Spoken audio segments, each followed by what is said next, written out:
नमस्कार दोस्तों। स्वागत है आप सबका पीडीएस से वीक 1 में।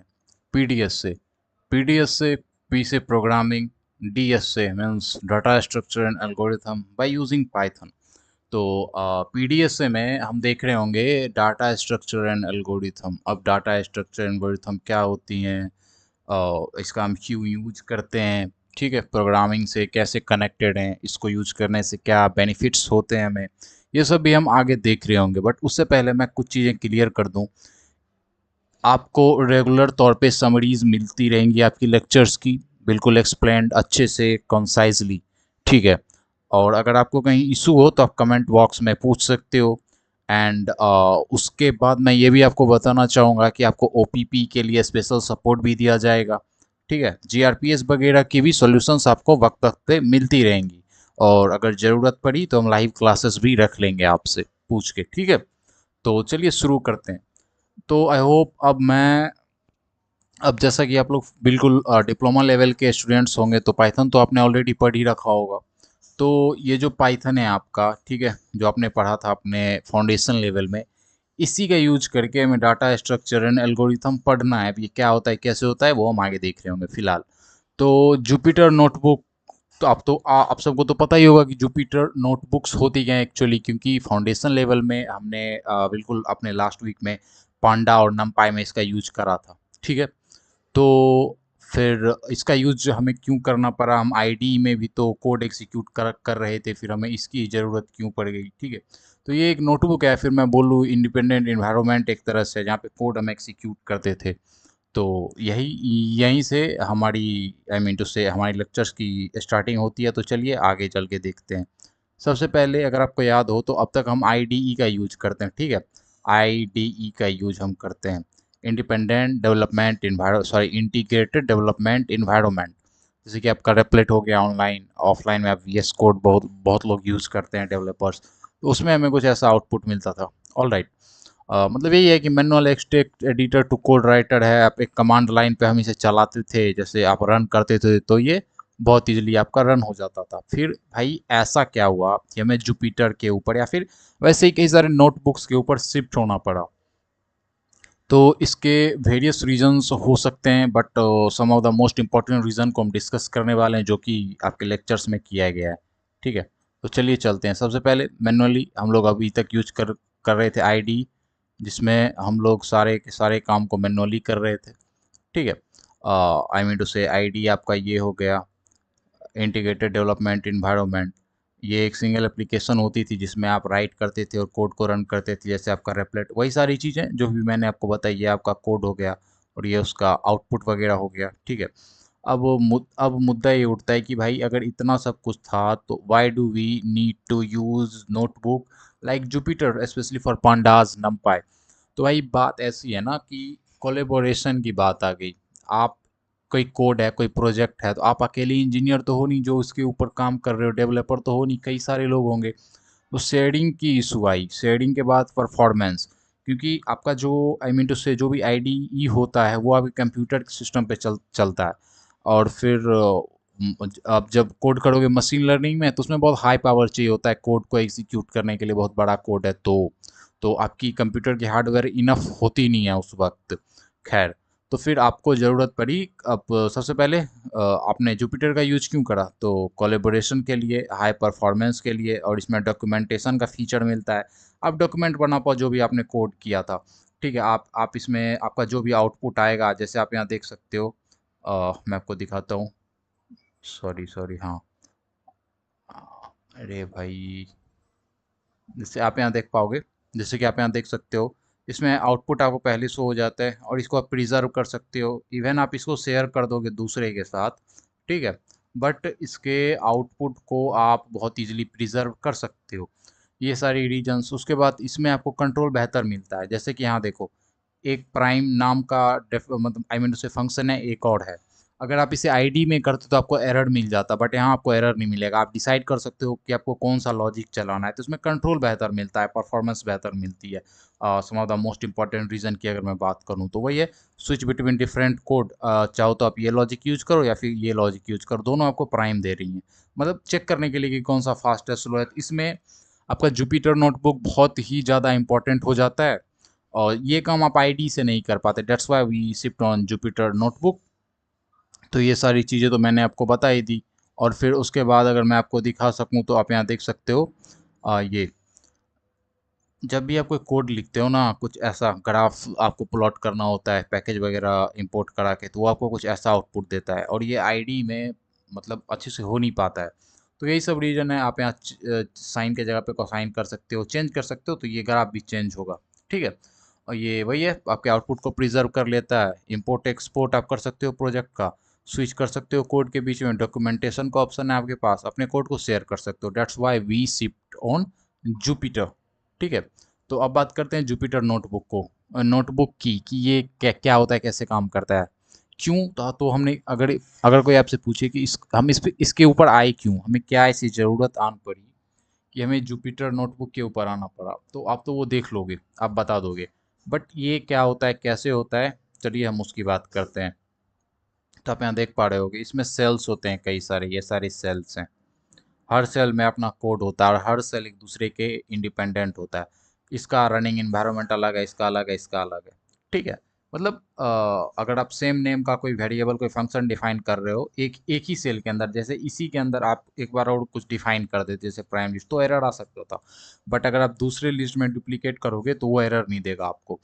तो ऐसे सेल में कोड लिखाता है, इसमें इसमें मेनली आप कोड लिख सकते हो, टेक्स्ट लिख सकते हो, जैसे हेडिंग वगैरह के लिए। All right. और अगर आपको इसको रन करना होगा तो फिर आप कंट्रोल प्लस एंटर कर दोगे, या तो आप कंट्रोल प्लस एंटर कर दोगे।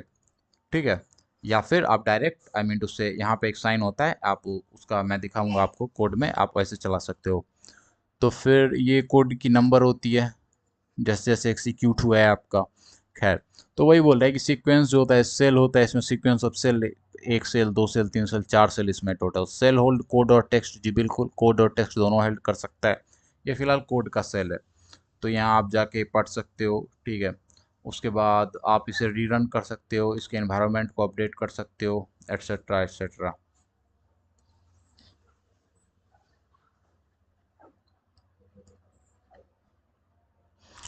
और फिर कुछ एक्स्ट्रा चीज़ों की अगर मैं बात करूँ यहाँ पे, तो एक्स्ट्रा चीज़ों में आपके पास क्या क्या मिलता है जुपिटर नोटबुक में।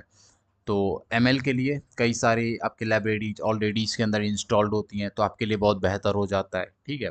और डॉक्यूमेंट अगर आप कुछ कर रहे हो तो इसका डॉक्यूमेंट बना लोगे। ऐसे कई सारे फीचर्स हैं। ये कई सारे करनाल एक सिस्टम होता है, ये अगर आपको समझ भी नहीं आ रहा तो कोई बात नहीं, आपके एग्जाम पर्सपेक्टिव से बाहर की चीज़ें आ जाएंगी ये चीज़ें। खैर, ये पाइथन, आर, जूलिया, ये सारी लैंग्वेज है। We will use only for Python, क्योंकि हम पीडीएस से कर रहे हैं ना, तो पाइथन का यूज करके कर रहे हैं। इसे एसीएम सॉफ्टवेयर अवार्ड मिला था 2017 में, यहाँ आप देख पाओगे। ठीक है। तो अब बात आती है भाई, गूगल कोलैब क्या है। इसकी बात भी की गई है आपके लेक्चर वन में। गूगल कोलैब और जुपिटर नोटबुक बिल्कुल सेम चीज़ है, बस इसमें कुछ एक्स्ट्रा फीचर्स होती हैं गूगल कोलैब में। ठीक है। फ्री टू यूज है। कस्टमाइज जुपिटर नोटबुक, ये बस आप उसको कस्टमाइज अपने अकॉर्डिंग कर सकते हो। इसमें कई सारी चीज़ें एक्स्ट्रा होती हैं। इसमें कई सारे पैकेजेस आपको एक्स्ट्रा मिलते हैं, जो कि आप मशीन लर्निंग के लिए प्रीलोडेड होती हैं, आप यूज़ कर सकते हो। और इसमें जीपीयू हार्डवेयर का एक्सेस होता है। ठीक है। बात ऐसी है कि जब आप मशीन लर्निंग के कोड करते हो तो वो बहुत हैवी होती हैं, और आपके कंप्यूटर के हार्डवेयर में उतना पावर होता नहीं है कि वो एक्चुअली आपको सपोर्ट कर सकें। तो इसलिए ये जीपीयू जो आपका होता है, ग्राफिकल प्रोसेसिंग यूनिट, ये आपका सर्वर पे एग्जीक्यूट होता है। ठीक है। गूगल कोलैब में आपके हार्डवेयर के सारे काम सर्वर पे हो रहे होते हैं, तो आपको फिर चिंता नहीं करनी पड़ती कि भाई मेरे कंप्यूटर के स्पेसिफिकेशन क्या है, चलेगा नहीं चलेगा, वो सारा सर्वर देख लेता है। तो ये बहुत अच्छा होता है आपके लिए। तो ये कुछ लाइब्रेरी थी, टेंसर फ्लो आप यूज करते हो मशीन लर्निंग वगैरह के लिए। अ, और ये आपकी समरी रही। ठीक है। ये सब तो मैंने बता ही दिया। रन करते हो, मार्क डाउन कर सकते हो, एक्सपोर्ट कर सकते हो, अपने आउटपुट को प्रिजर्व कर सकते हो। जुपिटर नोटबुक में एक्सपोर्ट कर सकते हो, collaboration, sharing, Google Colab free to use, config for ML. ML के लिए कॉन्फ़िग्ड है स्पेशली, क्योंकि इसमें कई सारी प्री लोडेड लाइब्रेरीज होती हैं। तो चलिए अब हम आई मीन टू से चल के देखते हैं कि एक्चुअली ये दिखता कैसा है, हम कैसे इसमें लॉगिन वगैरह कर सकते हैं। तो जस्ट करने के लिए आप गूगल पे सर्च करोगे। ठीक है। अपने ब्राउज़र पे गूगल कोलैब, तो जो आपको सबसे पहला वाला लिंक आएगा आप उसके ऊपर क्लिक करके जाओगे। तो ये ओपन होगा तो यहाँ आपको ऑप्शन मिलेगा, आप नोटबुक का ओपन कोलेबोरेशन में ओपन करना है। पहले तो आप साइन इन साइन अप कर लेना नोटबुक में। आप जब आप नोटबुक के ऊपर क्लिक करोगे तो कुछ ऐसा इंटरफेस आएगा। फिलहाल मैंने कर रखा है ऑलरेडी, तो मैं उसी के ऊपर जाता हूँ। तो कुछ ऐसा आपको ये दिख जाएगा। आप यहाँ नाम दे सकते हो, ये आपका फाइल का है कि आप क्या इंपोर्ट एक्सपोर्ट यहाँ से एडिट करना है, ठीक है। और कई सारे ऑप्शंस हैं। फिलहाल हम इंपॉर्टेंट ऑप्शंस को ही सिर्फ देख रहे होंगे इसमें, जो भी अपने लेक्चर में आई मीन उससे डिस्कस किया गया है। तो ये मैंने हेडिंग दे रखी है, हेडिंग दे रखी है किसी चीज़ की, ठीक है। जैसे आप कोड वगैरह करते हो तो आप हेडिंग दोगे उसमें। तो देख सकते हो ये आपका लिस्ट 1 है, ये लिस्ट 2 है, लिस्ट 3 है, ऐसा कुछ हेडिंग दे रखी है मैंने। तो अगर आप एक हैश के साथ कोई हेडिंग लिखते हो तो वो हेडिंग हो गई, डबल हैश दोगे तो वो सब हेडिंग बन जाएगी, ट्रिपल हैश दोगे तो उसकी सब हेडिंग बन जाएगी, ठीक है। डिक्रीज होते जाता है ऐसा ही। आप यहाँ से ये सब जो मैंने दे रखा है, ये बुलेट पॉइंट्स दे सकते हो या नंबरिंग दे सकते हो, एक्सेट्रा एक्सेट्रा। या मैंने हाइफन दे दिया है, सिंगल स्टार डबल स्टार, लेकिन सब दिख रहा है बिल्कुल ऐसे बुलेट पॉइंट के तरह ही। और अगर आप डबल स्टार दोगे तो कुछ ऐसा दिखेगा। ये इसमें एक एरो होता है, इससे आप इसको मूव कर सकते हो अप डाउन। अब आप गौर कर रहे होंगे, ये नीचे आ गया और इसके नीचे जो कोड था ये ऊपर चला गया। इसको मैं यहाँ से ऊपर कर लेता हूँ जैसे था। यहाँ से आप इसमें कुछ मैसेज डालना चाहते हो, यहाँ कॉपी लिंक करके, ठीक है। आप शेयर वगैरह करना चाहते हो, यहाँ से डिलीट हो गया। That's all etcetera etcetera. तो ये आपके कोड। तो देख सकते हो यहाँ पे मैंने इसे चलाया, ठीक है, ये क्रॉस आ चुका है। अब अगर मैं इसे चला दूँ, ठीक है, ऐसे करके आप अपने कोड को रन करो या फिर कंट्रोल और एंटर करके रन करो आप अपने कोड को, तो ये रन हो जाएंगी। इसने मुझे दिया एरर। ये बोल रहा है भाई कि ये प्राइम जो फंक्शन आपने यहाँ दिया है, ये कंडीशनिंग के अंदर कंडीशनल स्टेटमेंट, ये तो है ही नहीं। लेकिन आप तो बोलोगे ये एग्जिस्ट करता है, बिल्कुल ही एग्जिस्ट करता है, लेकिन अब तक हमने इसे चलाया नहीं है। देखो यहाँ कंट्रोल बिल्कुल आपके हाथ में है, आपने इन दोनों को नहीं चलाया तो यहाँ बोल रहा है ये एग्जिस्ट ही नहीं करता। यही आप आईडी में करते तो आपको फिर इशू आ जाता। यहाँ तो हमने दो दो प्राइम डिफाइन कर रखा है, तो ये आईडी से बहुत बेहतर होता है। बाय द वे, ये देखो सबसे पहले आपका जब ये कॉल करेगा प्राइम, तो आपको कौन से लॉजिक से आपका कोड चेक करना है कि वो प्राइम है या नहीं, या तो ये या तो ये बहुत बेहतर चीज़ हो जाती है आपके पास, और आपके पास एक बेहतर कंट्रोल आ पाता है आपके सिस्टम का। तो अब अगर मैं इसे चलाऊं तो देखते हैं क्या आता है आउटपुट। फिलहाल तो ये दे रहा है आउटपुट, सो हाइड आउटपुट, हिडन आउटपुट। आप यहाँ से ये सब कर सकते हो। तो ये आपको सिंपली आउटपुट दे देगा। आप इसके थ्रू चलाओ या फिर आप इसके थ्रू चलाओ, ठीक है। तो फिर कॉस हो जाएगा। ये सारी चीज़ें आपको मिल ही नहीं सकती थी आपके आईडी में। तो that's why Google Colab is much more better than your traditional ID. तो इसलिए हम इसका यूज करते हैं। आई होप आपको ये समझ आया होगा ये कैसे काम कर रहा है। यहाँ पे आप देख सकते हो ये सारे कोड समझ आए तो ठीक है, वरना हम आगे डिस्कस करने वाले। ठीक है, तो चलिए आगे चलते हैं। ये चलते हैं पाइथन रिकैप पे। तो ये आपका लेक्चर 3, ठीक है। और लेक्चर 3 में मेनली बात की है, ये हमारी जो पीछे हमने पाइथन वगैरह पढ़ रखा है ना, उसी को डिटेल में यहाँ पे डिस्कस कराया गया है। तो अगर आपको पता हो जीसीडी, अगर आप समझ पाते हो कि एग्जैक्टली भाई जीसीडी आपका होता क्या है, तो आपको पता ही होगा greatest common I mean to say divisor, या फिर जिसे आप एचसीएफ भी कह सकते हो।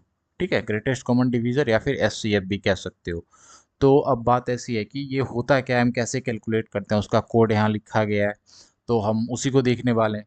जैसे कि greatest common divisor largest k that divide both M N N, बिल्कुल एच सी एफ है, हाइएस्ट कॉमन फैक्टर है, वो सबसे बड़ा कॉमन फैक्टर जो दोनों को डिवाइड कर रहा हो, वो आपका हो जाएगा क्या, वो हो जाएगा आपका आई मीन टू से जी सी डी हो जाएगा। ठीक है, जैसे एग्जाम्पल के लिए आपका 8 है और फिर 12 है। अगर आप देखोगे तो इन दोनों को सबसे बड़ा वो नंबर जो सबसे बड़ा और डिवाइड कर रहा है वो क्या है, 4। 4, तो ठीक है, तो 4 हो गया जीसीडी इन दोनों का। वहीं अगर 18 और 25 की बात करें, 18 और 25 की बात करें, तो वो कौन सा नंबर है जो 18 और 25 दोनों को डिवाइड कर रहा होगा, तो बिल्कुल 1 है। 1 के अलावा तो कोई और डिवाइड करता नहीं है, तो 1 हो जाएगा आपका एस सी एफ। ठीक है,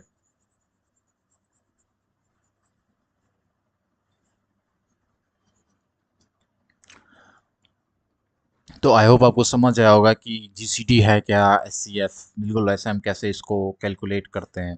तो फिर इसका कुछ कोड दिया गया है यहाँ पे। तो उससे पहले हम समझ लेते हैं एक्चुअली हो क्या रहा है। तो जस्ट सपोज आपको जीसीडी कैलकुलेट करना है। सपोज आपको जीसीडी कैलकुलेट करना है इसका 18 और 12 का, ठीक है, 18 और 12 का। तो ये जो इन दोनों का जीसीडी होगा वो तो 8 से छोटा ही होगा, कुछ भी होगा, 8 से बड़ा तो हो नहीं सकता, ऐसा तो हो नहीं सकता 9 आ जाए, क्योंकि अगर वो 9 आ जाएगा तो फिर वो इन दोनों को कैसे डिवाइड करेगा, तो ये तो ऑप्शन हो नहीं सकता। मतलब हम अब तक ये समझ चुके हैं जो भी जीसीडी होगा वो छोटा होगा, वो जो नंबर दिए होंगे उनमें से जो छोटा होगा उससे तो छोटा होगा, या फिर वही हो सकता है जीसीडी। जैसे 8 और 12 में इसका जो भी एचसीएफ होगा वो 8 से छोटा होगा। ठीक है, तो फिर आई होप आपको ये समझ आया होगा कि मैं यहाँ क्यों बोल रहा था, क्योंकि अगर आप 8 से बड़ा लोगे 9 तो फिर वो इसको नहीं काट रहा, इसलिए इससे छोटा होगा ताकि हम दोनों को काट सके। तो वही लॉजिक यहाँ लिया गया है। कंप्यूटिंग जीसीडी कैसे करते हैं, मिनिमम जो उन दोनों में होता है उसको पकड़ते हैं, जैसे आपका 8 हो गया। ठीक है, फिर हम एक लिस्ट बना लेते हैं कॉमन फैक्टर का 1 से लेके एम, मिनिमम जो उन दोनों में था, जैसे यहाँ पे 8 है। ठीक है, उसका लिस्ट हम बना लेते हैं। आप यहाँ देख पा रहे होगे, एक सबसे पहले तो एक फंक्शन डिफाइन करा, फिर आपने एक एम्प्टी लिस्ट बना लिया जिसमें हम कॉमन फैक्टर स्टोर कर रहे हैं। फिर आप एक लूप चलाते जा रहे हो 1 से लेके मिनिमम जो भी था वहां से +1 तक। +1 तक क्यों? क्योंकि अगर हमारा 8 मिनिमम है तो हमें 8 तक तो लूप चलाना ही होगा। ठीक है, इसलिए हमने +1 कर दिया, क्योंकि 9, क्योंकि लास्ट वाला एक आई मीन टू से एक्सक्लूसिव होता है लूप में। ये सारी चीजें आपको पता ही होंगी रेंज में स्पेशली। खैर, तो अब हम यहाँ बात करते हैं कि 1 से लेके यहाँ तक इसका क्या लॉजिक है। तो भाई इसका ये लॉजिक है इन दोनों में, आप मैं लिख लेता हूँ 1 से लेके 1 2 3 4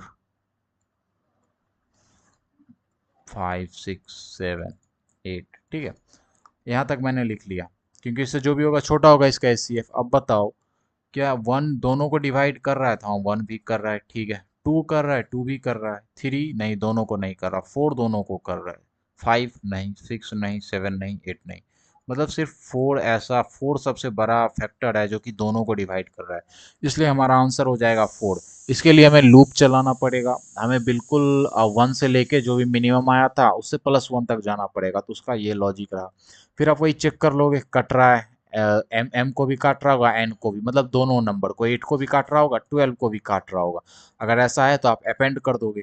तो एट लास्ट क्या होगा कि आपके पास इसके अंदर एक लिस्ट चलाएगा, आई मीन टू से एक नंबर चलाएगा जो कि दोनों को काट रहा होगा। सपोज कर लो इसके अंदर 1 आ गया, क्योंकि 1 भी दोनों को काट रहा है, 2 आ गया, 4 आ गया, ये नंबर इसके अंदर आ गया आपका ये सीएफ के अंदर। तो अब आप क्या करोगे, आपको ग्रेटेस्ट वाला चाहिए, तो सबसे ग्रेटेस्ट जो होगा वो कहाँ होगा? लास्ट में होगा, बिल्कुल 4। इसलिए हमें यहाँ -1 लेके उसको रिटर्न कर दिया है हमने। तो बस यही इसका लॉजिक था यहाँ पे। तो फिर हम जीसीडी कैसे कंप्यूट करते हैं हमने पीछे देखा। ठीक है, तो वही है, सीएफ आपने एक आई मीन टू से आपने एक लिस्ट इनिशलाइज किया, उसमें हमें अपेंड करना पड़ता है। हम अपेंड कर रहे हैं जो भी हमारा फैक्टर होगा उसको। वही है, इफ स्टेटमेंट डाला, फॉर लूप डाला, ये सारी चीज़ें दे रखी हैं जो भी मैंने आपको यहाँ एक्सप्लेन करी है। ये वाली चीज़ें, रेंज जो यहाँ से यहाँ तक चली है -1 होता है, एक कम तक चलता है, इसलिए हमने +1 कर दिया मिनिमम में, जो भी हमारा मिनिमम था इन दोनों में, जो भी मिनिमम था उसमें। ठीक है, उसके बाद अगर हम यहाँ पे बात करें तो बात आती है लिस्ट इंडिसेस रन फ्रॉम, वही वाली बात, वही वाली बात कि हमने बैकवर्ड से -1 ले लिया, क्यों? क्योंकि हमारा लास्ट में आ रहा था जो सबसे ग्रेटेस्ट कॉमन फैक्टर होगा वो। तो अब बात हो गई कि भाई ये तो ठीक है, समझ आया, लेकिन क्या हम इस कोड को कुछ बेहतर कर सकते हैं क्या? अब हम सोच रहे हैं कि जो हमने कोड लिखा था उसको इफिशिएंट कैसे बनाया जाए। तो कैसे बना सकते हैं? तो सबसे पहला प्रोसेस, एलिमिनेट कर दो लिस्ट को। लिस्ट लेके जो हम बना रहे थे, ये कुछ ऐसा रहा हमारा, लिस्ट लेके जो बना रहे थे, अब लिस्ट को ही हटा देते हैं। ठीक है, तो अब हम लिस्ट को ही हटा देते हैं, भाई काटो इसको, छोड़ो। तो फिर कैसे करेंगे? तो देखो, ये हमें आई चाहिए। सपोज करो पहला हमारा फैक्टर 1 आ रहा था जो 8 और 12 दोनों को काट रहा हो, फिर 2 आया, फिर 4 आया, तो 4 तो फिर बिल्कुल लास्ट में आया ना। तो जो सबसे लास्ट आएगा, ठीक है, उसको हमें स्टोर कराते जाने, बार बार आई ये लूप चलता जाएगा। तो जब लूप लास्ट टाइम चलेगा तो ये आई इक्वल टू क्या रहेगा? 4। तो अगर हम उसी 4 को रिटर्न कर दें तो भी तो हमारा एचसीएफ मिल गया। तो बस यही यहाँ प्रोसेस है, इस कोड को हटा के इसके ऊपर शिफ्ट हो गए। हालांकि बहुत ज़्यादा इसके ये बहुत ज़्यादा ऑप्टिमाइज नहीं हुआ है, कोई खासा फर्क नहीं पड़ने वाला है इसमें, बट बिल्कुल ये उससे तो कंसाइज ही है, थोड़ा छोटा है, समझने में भी ईजी है। तो वही यहाँ पे बताया गया आपको कि ट्रैक रखना पड़ता है जो रिसेंट कॉमन फैक्टर है। रिसेंट मतलब जो जस्ट आया, बिल्कुल लास्ट वाला। ठीक है, एक तो हमेशा होता है, अगर कोई कॉमन फैक्टर ना होता तो एक रिटर्न कर दिया जाता। तो फिर इनिशलाइज ज़रूरत ही नहीं थी एमआरसीएफ की करने की। खैर, इफ़िशियंसी की बात हो रही है तो दोनों जो कोड है वो टाइम जो ले रहा है वो एम एन टाइम ले रहा है। मिनिमम जो इसमें है वो ले रहा है, जैसे मिनिमम 8 था, भाई 8 टाइम्स ये भी लूप चलेगा, क्योंकि ये रेंज आप देख सकते हो, 8 टाइम्स ये भी लूप चलेगा। तो दोनों बिल्कुल सेम सेम ही ले रहा है, बस कहीं इफ़िशियंसी है तो इफ़िशियंसी है उनके आई मीन टू से उनके स्पेस में, दैट्स ऑल।